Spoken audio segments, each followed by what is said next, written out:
A black nurse buys medicine for stranger at rock bottom. He later pays off her entire mortgage. Marcus wasn't supposed to be there that day. Not on that sidewalk. Not under that colorless sky. Not in that version of himself, soaked through, invisible, and unraveling. He stepped out of the building slowly, like he hoped no one would notice him leaving. The glass doors behind him hissed shut, muffling the chatter of recruiters inside and replacing it with the soft percussion of rain against concrete. The world beyond the interview room wasn't any kinder than the one he'd just left.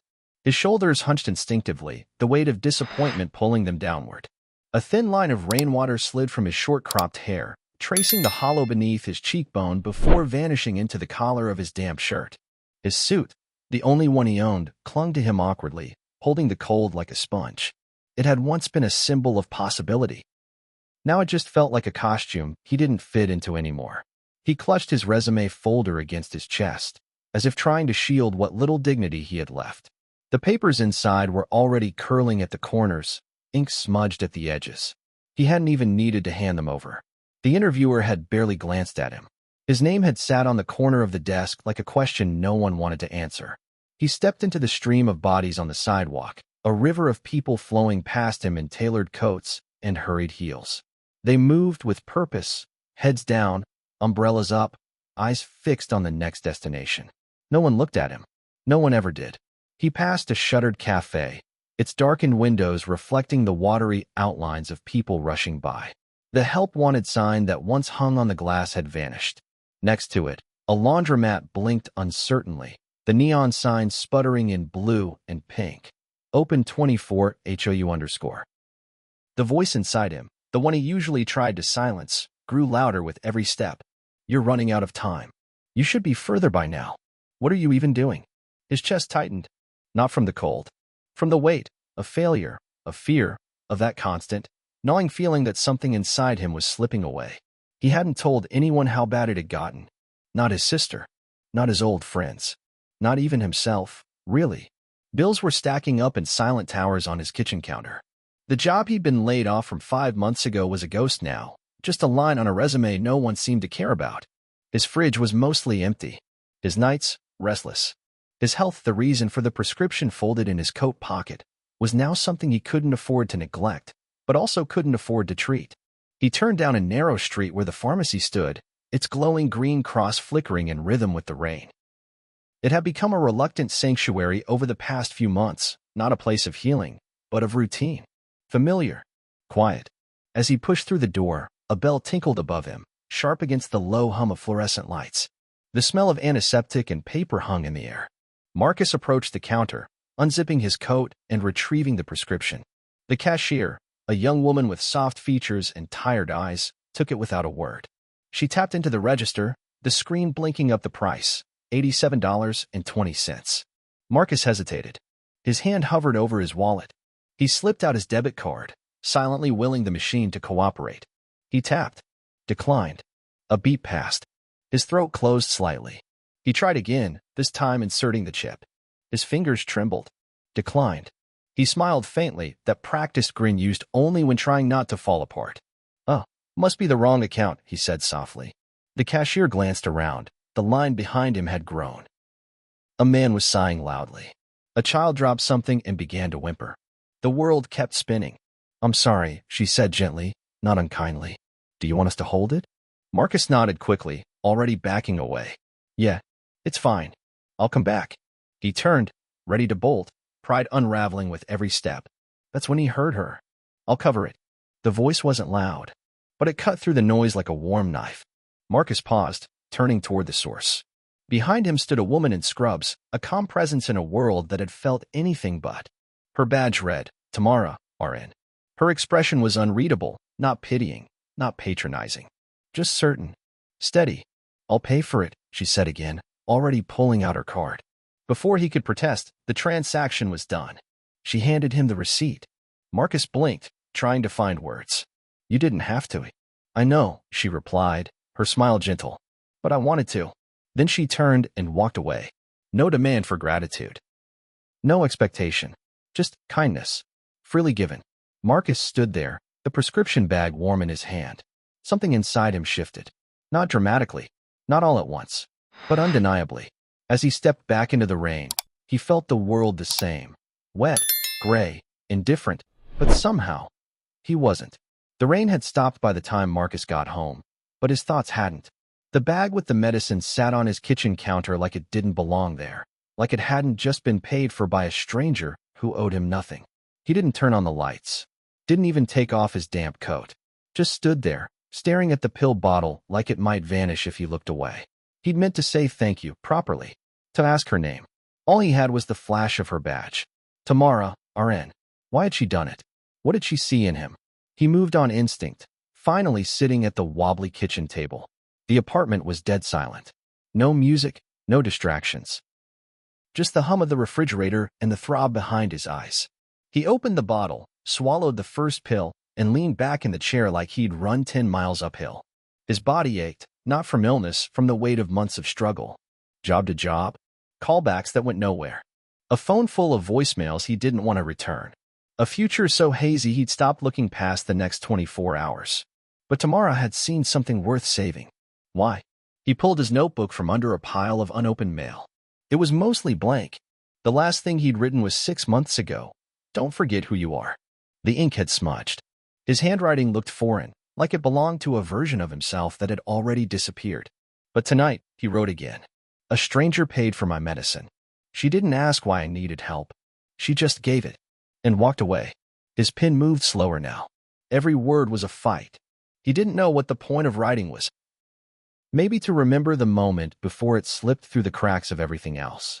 He flipped the notebook shut and finally shed the wet coat, tossed it over a chair, then stared at his cracked phone screen and scrolled through job listings he'd already seen a dozen times. Nothing. He clicked off the phone and lay back on the couch, staring at the ceiling. Something had changed. He could feel it. Not like a miracle, more like a pressure point that had been released. Tamara had pressed it, whether she meant to or not. He couldn't stop thinking about her. The calm in her voice. The way she didn't hesitate. How she didn't ask what was wrong or make him explain. Just helped. And left. That night, he dreamed of a hospital corridor, endless, flickering, with Tamara at the far end. No words, just her standing there. A nurse's light in the dark. When he woke up, he couldn't shake the feeling. She had meant something. It wasn't just a random act of kindness. It had meant something. The next day, Marcus went back to the pharmacy. He didn't plan it. His feet just went. Same cashier. Same dull music playing overhead. He stepped up to the counter, unsure what he was even doing. Hey, he said. This might sound strange. But yesterday, the nurse who paid for my medicine, do you know her? The cashier blinked, clearly trying to place him. Then she smiled faintly. Oh, yeah, Tamara. She comes in sometimes. Always helping someone. She do that often? Marcus asked. More than you'd think, the cashier said. She's just one of those people. He hesitated, then reached into his wallet and pulled out a card with his number. If you see her again, would you give her this? Tell her Marcus wanted to say thank you. The cashier nodded. Sure. He left the store feeling lighter and heavier all at once. Weeks passed. He got a temp job, then a second interview. A paycheck came in. Not a big one, but enough to catch up on bills. The world didn't feel different, but he did. That one moment, that choice Tamara made, kept echoing in everything he did. Every time he wanted to give up, he thought of her. Every time he wondered if anyone noticed, he remembered she had. Then, one afternoon, his phone rang. Unknown number. He let it go to voicemail. A minute later, a message popped up. Hi, this is Tamara. Someone gave me your number. Marcus froze. Hit redial before he could lose his nerve. Her voice was calm, just like he remembered. A little surprised. A little amused. Didn't think I'd hear from you. I've been thinking about you, he said. Since that day. You didn't even know me. But you helped me like it was nothing. It was nothing, she said gently. No, he said. It was everything. They talked for 20 minutes. About that day. About the job he didn't get. About the one he eventually did. She laughed. Told him she didn't expect anything in return. You don't owe me anything, she said. I know, he replied. But maybe I want to. There was a pause. She admitted things were tough. That she had 2 kids. That her mortgage was bleeding her dry. That nursing didn't pay enough for how much she gave. He listened. Really listened. That night, Marcus didn't sleep. He stared at his bank account, doing math that didn't quite make sense. But somehow it did. He didn't know what he was doing yet, just that he had to do something. Because when someone saves you without knowing they're saving you, you don't just walk away. You return. And this time, he would be the one holding out his hand. Marcus hadn't planned to get involved, not like this. But something about that phone call had stirred a restlessness in him he couldn't ignore. Tamara's voice stayed with him. Calm, matter of fact. But there was an undertow of fatigue in it, the kind that doesn't just come from a long shift, but from years of shouldering too much with too little. He started small. Googled her name. Found nothing concrete. Then he walked by the pharmacy again. The cashier from before smiled, recognizing him. She called, huh? She said, handing him a receipt someone had forgotten. Yeah, we talked. Can I ask you something? Do you know anything about her? Where she works? The cashier paused. She mentioned the clinic on 5th, low-income place. She's been there a while. That was all Marcus needed. The next morning, he walked through the sliding doors of the community health center. It was clean but worn, every surface slightly faded by use. The kind of place that ran on overworked staff and heart. He didn't ask for her. He sat in the waiting area, pretending to read a flyer about free flu shots. After 20 minutes, she appeared from the hallway in her scrubs, clipboard in hand. She didn't see him at first. He watched her move, gently greeting a child in the corner, answering a nurse's question without stopping her stride, tucking loose curls behind her ear. She looked tired, but there was no hesitation in her. No self-pity. She belonged here, but the weight she carried was obvious now that he was looking for it. When she finally spotted him, she blinked in surprise. You stalking me now? She said with a teasing smile. He smiled back. Just wanted to see where the angel in scrubs works. She rolled her eyes, but she didn't look displeased. You didn't have to come all the way here. I know, but I needed to talk to you. Not on the phone. She motioned for him to follow her to a break room. It was small, barely big enough for 2 chairs and a chip table. A coffee machine hissed in the corner. Tamara sat, folding her arms loosely. All right. What's going on? Marcus hesitated. You said you're a single mom? She looked at him carefully. Yeah, 2 kids. Malik and Zoe. You've been working here long? 14 years. Started part-time while I was still getting certified. Haven't left since. He nodded. You ever take a break? She laughed, but it was hollow. Breaks don't pay bills. He leaned forward. Why'd you help me that day, Tamara? You didn't know me. She paused. Her eyes softened, but she didn't look away. Because I've been you. Standing there with nothing left, trying to pretend like I still had pride. And because no one helped me when I needed it. Not back then. That hit harder than he expected. I've had days where I skipped meals so my kids could eat, she continued. Nights where I prayed the lights wouldn't get shut off. But I always showed up for work. Because people rely on me. That's what nurses do. We show up, even when we're drowning. Marcus felt a lump rise in his throat. You're behind on your mortgage, aren't you? She stiffened. That's not your business. I know, but I asked the bank. Her expression hardened. You what? I gave them your name.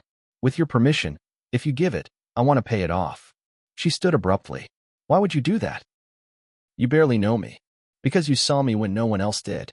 Because you gave without asking. Because you reminded me that people still care, even when they have nothing left to give.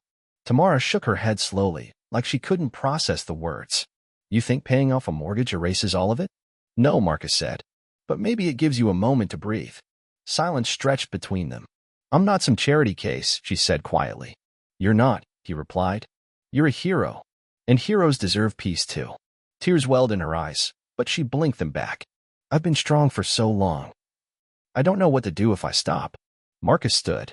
Maybe just rest. Let someone else be strong for a minute. She didn't speak. Just stared at the chip table like it held all the answers she'd never dared to ask for. He left the clinic with no promises, no certainty. But something had shifted. The wall between them, her careful composure, had cracked, just slightly. Enough to let something real through. Over the next few days, Marcus made the arrangements. He pulled from savings. Sold off the last stocks he'd been hanging on to. It wasn't easy, he wasn't rich, but the money didn't feel like it was his anymore. It was meant for something better. He called her again. Asked for her permission, gently this time. She paused. You're serious? I've never been more. And this time, she said yes. The transaction went through 2 weeks later. Marcus stood outside her apartment building with the confirmation letter in his hand. His palms were sweating. He didn't know what he was supposed to feel. He just knew this was right. When Tamara opened the door, her son Malik peeked out behind her, clutching a juice box. Zoe was on the floor drawing with crayons. "Hey," she said, surprised. He handed her the envelope. "It's done." She opened it slowly. "Read the words once." Then again. Her hands trembled. "You really did it." "I did." Tears came fast now. She clutched the paper to her chest like it was life itself. "You saved my home," she whispered. "No," Marcus said. "You saved me first." Zoe ran over and hugged Marcus's leg. Malik gave him a shy smile. Tamara didn't speak again. She didn't need to, because in that moment, everything that had once felt broken, and both of them, had started to heal. The next morning, something felt different. Tamara woke before her alarm. For the first time in years, there was no anxiety clawing at her chest, no countdown of bills racing through her thoughts. The rent check wasn't due. The mortgage? Gone. For the first time in her adult life, she owned something entirely, a home. Not just a roof, not just a stopgap between paychecks, but safety. Roots. She sat at the edge of her bed, robe pulled tightly around her, listening to the soft breaths of her children in the next room. And then, unexpectedly, she cried. It wasn't the loud kind of sobbing she sometimes did in the shower after a rough shift. This was quieter, older, the kind of crying that felt like a language long forgotten. It came from places inside her that hadn't dared to hope in a long, long time. Later that morning, Marcus met her at a local cafe. They sat in a booth near the window, both cradling mugs of coffee. Outside, the city buzzed like normal. Buses groaning, crosswalks chiming, but inside, everything felt paused. Soft. "I didn't think I'd see the day," Tamara said, blowing on her drink. Marcus gave a half-smile. "Honestly, I wasn't sure you'd let me do it. I almost didn't." She glanced at him. "You have no idea what it's like to always be the one who gives. Always carrying someone." "I think I do," Marcus said. "Maybe not in the same way. But I've had to carry myself for a long time. And I didn't even realize how heavy I was until you helped me." She looked down. Her hands still trembled sometimes. "It still doesn't feel real. You ever let yourself be taken care of before?" She laughed. "Just once." "Not really. It's always been me. Since I was 16. My mom passed. Dad left long before. I raised my brothers. Then I raised my kids. I've been on autopilot for years." Marcus leaned forward. "You're not on autopilot anymore." There was a beat of silence between them. And in it, something settled. Something new. Later that week, Tamara went to work with a little more lightness in her step. She didn't tell anyone at first. It felt too sacred, too unbelievable. But slowly, it started to show. She stopped skipping lunch. She took a full day off for the first time in months. And when she was offered the chance to take a weekend training course for advanced trauma care, something she'd wanted for years but could never afford, she said yes without hesitation. It was Malik who noticed first. "Mom, you smile more now." She blinked at him over the dinner table. "I do." "Yeah. You even sing in the car again." That night, as she washed dishes and hummed softly to an old Whitney Houston song, Tamara realized something else. She wasn't surviving anymore. She was living. Meanwhile, Marcus had returned to his own life, but something had shifted in him too. He was still working the same job, still climbing his way out of the hole life had buried him in. But he walked differently now. Taller. Lighter. It wasn't just about money or gratitude. It was about rediscovery. He'd remembered what it meant to be connected. He'd learned something essential. Sometimes, one act of kindness becomes the turning point in someone else's entire story. One afternoon, weeks after the mortgage was paid, Marcus received a text from Tamara. "Come by the clinic if you're free. I've got something for you." When he arrived, she was waiting near the front desk, holding a small brown envelope. "What's this?" he asked. She smiled, eyes gleaming. "Open it." Inside was a thank you letter, handwritten, not typed, and a picture drawn by Zoe. It showed stick figure versions of them all, with Tamara in the middle holding a giant red heart. "I didn't know how else to say it," Tamara said. "I tried writing more, but it never felt like enough." Marcus stared at the letter for a long time. His throat tightened. "This is everything." But that wasn't all. "There's more," she said, leading him down a hallway. "Come with me." At the end of the hall was a small room, empty, freshly painted. A handmade sign taped to the door read, "The Marcus Room, quiet space for healing." He blinked. "What is this?" "We had a storage room. I asked if we could turn it into something better, for patients who need a place to breathe, cry, think, pray. We all need that sometimes." "And you named it after me?" She nodded. Because you reminded me what healing really looks like. Not just medicine. Humanity. Marcus didn't speak. He just walked inside. The room smelled of lavender. Soft lighting. 2 armchairs. A small bookshelf. A blanket folded on a chair. It was nothing fancy. It was everything. Later that evening, Tamara texted him one more time. I paid it forward today. Covered a patient's insulin. Single dad. Lost his wife last year. Reminded me of you. Marcus replied. He won't forget it. Trust me. That night, and homes miles apart, both of them slept deeply. Peacefully. Without the weight of the past pressing so hard on their futures. What had begun with a declined card and a quiet act of compassion had rippled into something neither of them could have imagined, not just a debt repaid, but lives transformed. Tamara wasn't just surviving anymore. Marcus wasn't just healing. They were both becoming. And the world, in some small but powerful way, was better for it. A month had passed since Tamara's mortgage was paid off, and though the dust had settled, the impact was just beginning to take shape. The quiet stability in her life was growing louder in the best way. Her shoulders no longer bore the invisible weight of financial fear. That shift, subtle but powerful, was changing everything. She found herself noticing things again. The laugh lines on her patients' faces. The hesitation in a child's eyes before an injection. The small tremble in an elderly woman's voice asking if her insurance would cover her medication. Tamara had always been kind. But now, there was space in her kindness. Space for presence. Space for empathy that didn't feel drained or forced. Her heart wasn't surviving anymore. It was giving freely. She started carrying a little envelope in her purse. Inside it, $100 bill. Not for herself, but for the moment. A moment she felt someone needed it more than she did. She didn't know who it would be for, but she trusted she'd know when the time was right. And she did. It was late afternoon when a young woman burst through the clinic doors, drenched from the storm, holding a toddler with flushed cheeks. Tamara approached calmly. You okay, honey? I'm not a patient, the woman said quickly, her voice trembling. I just didn't know where else to go. My daughter's burning up. I can't get her seen anywhere without an appointment and... Tamara didn't hesitate. She took the little girl in her arms and checked her temperature. We'll take care of her. You did the right thing coming here. An hour later, after treatment and apple juice, Tamara sat with the young mother outside the exam room. I don't have anything to pay with, the woman said, her eyes red from crying. Not even bus fare to get home. Tamara smiled and handed her the envelope. This is yours now. The woman opened it slowly. When she saw the money, her face collapsed. I can't. This is too much. No, Tamara said, gently placing a hand on her shoulder. It's exactly enough. The woman left with tears in her eyes, her daughter asleep in her arms. And Tamara? She felt whole. That evening, she wrote Marcus. Use the envelope today. Gonna carry another one. Maybe always.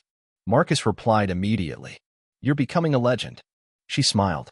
Meanwhile, across the city, Marcus had changed in his own quiet ways. He'd started volunteering on weekends, once at a community pantry, another time at a career workshop for teens. He didn't talk much about what he'd done for Tamara. That wasn't the point. But the feeling it gave him, the power of acting instead of waiting, had lit something inside him. One day, as he was leaving the pantry, he noticed a man lingering by the steps. Clothes worn. A duffel bag under one arm. Not asking for help. Just existing on the edge of being seen. Marcus paused. Something in him recognized the man, not his face, but the look. That look he once wore outside a pharmacy. That look of quiet defeat, covered in layers of pride. He reached into his wallet and pulled out a transit pass and a gift card to a local grocery store, something he'd been keeping just in case. Hey, he said, approaching with careful respect. You hungry? The man looked up, startled. Yeah, always. Marcus handed him the card. This'll get you a few days of food. Bus fare too if you need to get anywhere safe. The man's hand shook as he took it. Why are you doing this? Marcus didn't hesitate. Because someone did it for me. Later, when he sat in his car, he stared at the dashboard for a long time. It wasn't about the size of the gesture anymore. It was about recognizing the chance to do something when it mattered most. That weekend, Marcus and Tamara met again, this time at a community brunch organized by Tamara's hospital. She waved him over to a table, laughing as Zoe and Malik ran in circles around them. I think you created a monster, she said, sipping lemonade. Marcus raised an eyebrow. Oh yeah, I'm addicted to this feeling. Helping people when they least expect it. Welcome to the club. Tamara leaned closer. You know what's wild? That moment at the pharmacy? It felt small. Just another day. But now, I think about it all the time. It wasn't small, Marcus said. It was the moment everything turned. She looked at him, soft and certain. I didn't know you then. I didn't know your story. But you acted anyway, he said. That's the power. Kindness without context. Across the room, a woman stood to speak, an administrator from the hospital's outreach program. We're launching something new, she announced. A small fund, in honor of one of our own nurses, Tamara. It's for patients who fall between the cracks. We're calling it the Quiet Hands Project. Tamara froze. Marcus grinned. Did you know about this? She shook her head, stunned. Her eyes welled up. For once, she had no words. Later that night, Marcus sat at his desk, writing. Not an email, not a journal, a story. He decided to submit it to a local human interest blog, The Nurse Who Changed Everything, not to shine a light on himself, but to make sure the world saw her, and saw what kindness, real, selfless kindness, could do when it rippled outward, not in noise, but in quiet revolutions. One act, one heart, one life at a time. Tamara never sought the spotlight. But after the article Marcus wrote began gaining traction, first locally, then nationally, her quiet world began to stir. Hospitals were flooded with calls praising her compassion. A few even offered interviews. Tamara declined each one with grace, repeating the same line. Kindness doesn't need a camera. But kindness, it turned out, did need boundaries. At the clinic, things began to shift. Patients who recognized her from the blog expected more. Some assumed she had money now. Others came with sob stories that sounded rehearsed.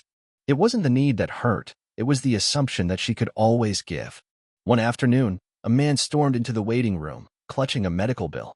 You helped that woman on the news, right? He barked. Then help me. I got kids too. Tamara tried to explain there were procedures, insurance forms, rules she couldn't bend. But the man was already yelling. He called her a fraud. A fake. Said the whole story was probably staged for clicks. Security intervened. The man was escorted out. But something inside Tamara cracked. Not from his words, but from the weight of being mistaken for something more than human. Later that night, as rain pattered gently on her window, Tamara sat on the couch with her hands curled around a mug of tea that had gone cold. Zoe and Malik were asleep. The house was quiet. She stared at the mortgage confirmation letter Marcus had given her, framed and hung beside the front door. For weeks, it had felt like a victory banner. Tonight, it felt like a reminder of expectations she wasn't sure she could keep up with. She texted Marcus. Can kindness go too far? He responded almost instantly. Only when it empties the person giving it.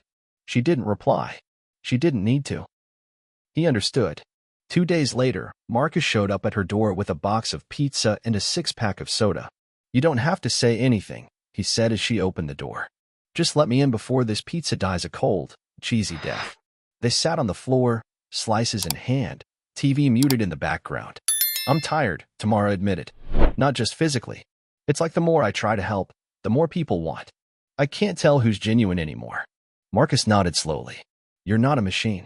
You gave from your heart, not your wallet. That matters. She laughed bitterly. Yeah, well, hearts don't come with refill buttons. He looked at her thoughtfully. Then maybe it's time to change the way you give. Not less. Just smarter. Boundaries don't mean less kindness. They mean protecting the part of you that can keep giving. The next day, Tamara took a leave of absence. Just 2 weeks. But it felt radical permission to breathe, to recalibrate. In her absence, the clinic noticed. Other nurses stepped up in her place, inspired by her. The new outreach fund, the Quiet Hands Project, started gaining momentum, fueled by community donations. Marcus kept writing. His blog series, Ordinary Saints, featured short stories of everyday people doing small acts of kindness. He shared Tamara's story again, but this time, from the lens of what happens when heroes are expected to always save the day. It went viral. Again. Only this time, it sparked a different kind of conversation. What about burnout? Compassion fatigue? The delicate line between selflessness and self-destruction. Tamara read the comments. Some made her cry. Others made her laugh. But all of them reminded her she wasn't alone. When she returned to the clinic, the staff had changed in subtle, powerful ways. They'd implemented a rotating kindness fund, anonymous small grants for patients in crisis, given with care and without expectation. They called it Tamara's Circle. Her first shift back was quiet. No applause. No headlines. Just a child with asthma. A mother with too many jobs. A teenager with an infected piercing and nowhere else to turn. Tamara moved through the day gently. Not racing. Not rescuing. Just showing up. Later, she found Marcus waiting by her car. "You came to pick me up?" she asked, surprised. "Nope," he said. "Just figured the world might be a little better if we took a walk first." They walked slowly through the nearby park, the sky golden with sunset. "I read the latest one," she said. "Yeah. You called me a saint." He looked sheepish. "Too much." She smiled. "No. Just, saints are allowed to get tired too." They sat on a bench beneath a swaying willow. "Marcus," she said softly, "what happens when the world starts to expect more from you than you have to give?" He didn't answer right away. Just watched a child in the distance blow soap bubbles that floated up and vanished into the breeze. "I think," he finally said, "that's when you teach the world how to give too." Tamara nodded. Maybe kindness wasn't just about grand gestures. Maybe it was about the slow, intentional ones. The kind that ripple inward as much as outward. As the sky faded into dusk, she rested her head on Marcus's shoulder. And for the first time in weeks, she felt full. Not because she had more to give, but because she was finally learning how to keep enough for herself. The day started like any other, but it carried the weight of something deeper. The community center was alive with sound, children laughing, volunteers setting up tables, the aroma of fresh food drifting through open windows. Marcus stood in the hallway, watching it all unfold. Tamara walked in beside him, holding a clipboard, her scrubs exchanged for a simple sundress. She looked lighter, not just in step, but in spirit. It had been 6 months since Marcus paid off her mortgage. 6 months since the world found out what a quiet act of kindness could do.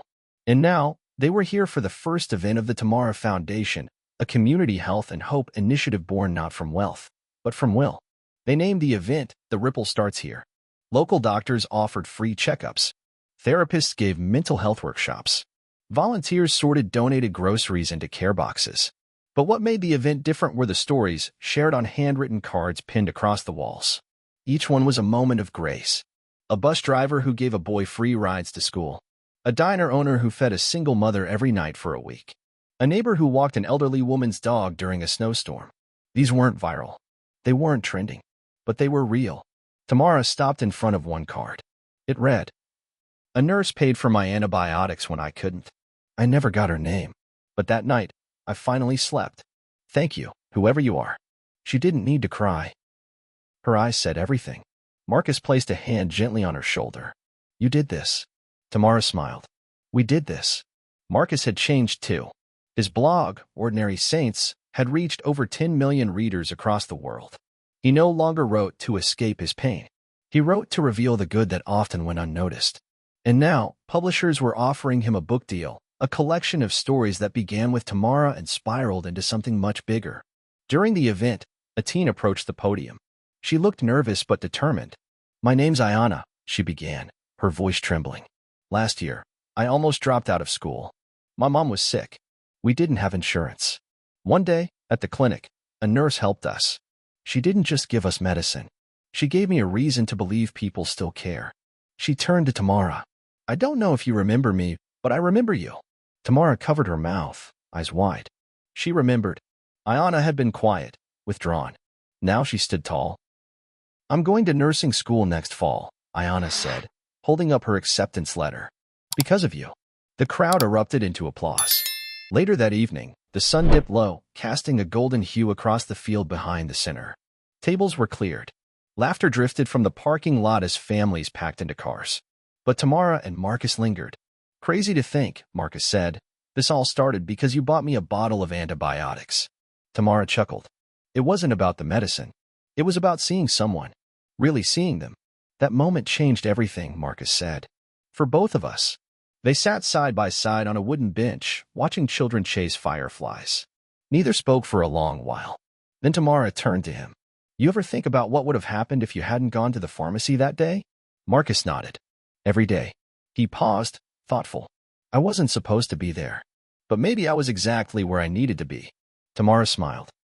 "Funny how kindness works like that. It doesn't shout. It whispers and waits for you to listen." As the stars began to pierce the darkening sky, Marcus pulled a folded sheet from his jacket pocket. "What's that?" she asked. An idea, he said, handing it over. For a second book. Not just stories, but a movement. Tamara read the title aloud. The Kindness Blueprint. How One Act Can Change Everything. Below it, in bold. Chapter 1. The Nurse Who Paid for My Medicine. She looked up, eyes shimmering. You really think people will read it? Marcus smiled. I think they need it. And in that quiet moment, beneath the soft breath of summer wind, under a sky full of promise, Marcus and Tamara realized the truth. Kindness doesn't end with a thank you. It begins there. Because every act of compassion, no matter how small, has the power to ignite something greater, something generational. And as the world spins faster, angrier, louder, it's stories like theirs that slow it down long enough for people to remember who they are. Not influencers, not followers, just people, helping people, one quiet act at a time. This story is more than a feel-good moment. It's a testament to how simple, unseen kindness can create a ripple that transforms lives. In a time when the world often feels divided, stories like Marcus and Tamara's remind us of our shared humanity. They show us that no matter how broken we feel, one act of compassion can restore hope, not just in ourselves, but in others. If you were moved by this story, consider how your smallest actions can create lasting impact. You don't have to be rich, powerful, or famous to change someone's life. All it takes is one choice: to care. Clapperboard subscribe for more true stories that heal, inspire, and transform. Thumbs up like if you believe kindness still matters. Memo, tell us your story in the comments. We might just feature you next. Bell turn on notifications. You never know when your moment might come.